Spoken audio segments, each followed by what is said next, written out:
وہ دور تھا جب دنیا کا نقشہ تلواروں سے لکھا جاتا تھا، جب ہر طرف ظلم، فتنہ اور خوف کا سایہ تھا، اور ایسے میں ایک آدمی اٹھا جس کے دل میں ایمان تھا اور جس کی نظر میں اللہ کے حکم پر تھی۔ اس کا نام تھا ارطغرل غازی۔ 12ویں صدی کا وقت تھا، منگولوں کی آندھی پوری دنیا کو نگل چکی تھی، سلجوق سلطنت کمزور پڑ چکی تھی اور اسلام کے دشمن چاروں طرف حاوی تھے۔ اسی دور میں کائی قبیلے کا ایک نوجوان سردار ارطغرل غازی اپنی چھوٹی سی فوج لے کر ناانصافی کے خلاف نکل پڑا۔ کہا جاتا ہے کہ ارطغرل غازی کے پاس نہ کوئی بڑی فوج تھی، نہ کوئی طاقتور سلطنت، بس ایک یقین تھا جو اللہ کے راستے پر چلے اسے دنیا کی کوئی طاقت جھکا نہیں سکتی۔ وہ جہاں بھی گیا ظلم کے خلاف کھڑا ہو گیا۔ منگولوں سے جنگ، کروسیڈرز عیسائیوں سے ٹکر، ارطغرل نے ثابت کر دیا کہ ایک مومن کا دل کسی بادشاہ کی طاقتور سے زیادہ مضبوط ہوتا ہے۔ ایک جنگ میں جب منگولوں نے کائی قبیلے کو گھیر لیا، ارطغرل نے اپنے سپاہیوں سے کہا، ہم کم ہیں مگر حق پر ہیں، اور جب تک ہمارا ایمان زندہ ہے ہمیں کوئی مٹا نہیں سکتا۔ وہ جنگ جیتی بھی گئی اور اسے جیت نے ارطغرل کو غازی یعنی مقدس جنگ کا وجیتا بنا دیا۔ ارطغرل کی زندگی میں ایک اور نام تھا، حلیمہ سلطان۔ وہ صرف بیوی نہیں، ارطغرل کی روح کی ساتھی تھی۔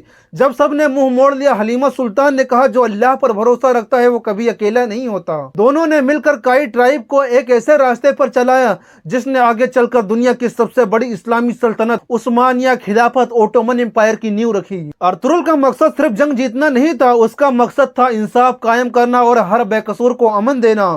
اس نے اپنے سپاہیوں کو سکھایا، تلوار صرف دشمن کے لیے نہیں، ظلم کے خلاف اٹھاؤ۔ اس کی فوج کے ہر سپاہی کے دل میں تقویٰ تھا اور ہر تلوار پر لکھا تھا، لا الہ الا اللہ۔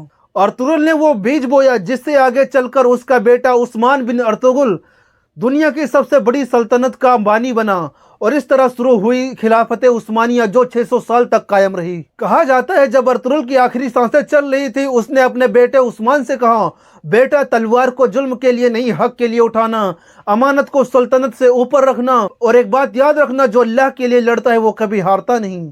آج سینکڑوں سال بعد بھی ارطغرل غازی کا نام صرف اتہاس نہیں، ایک نعرہ ہے۔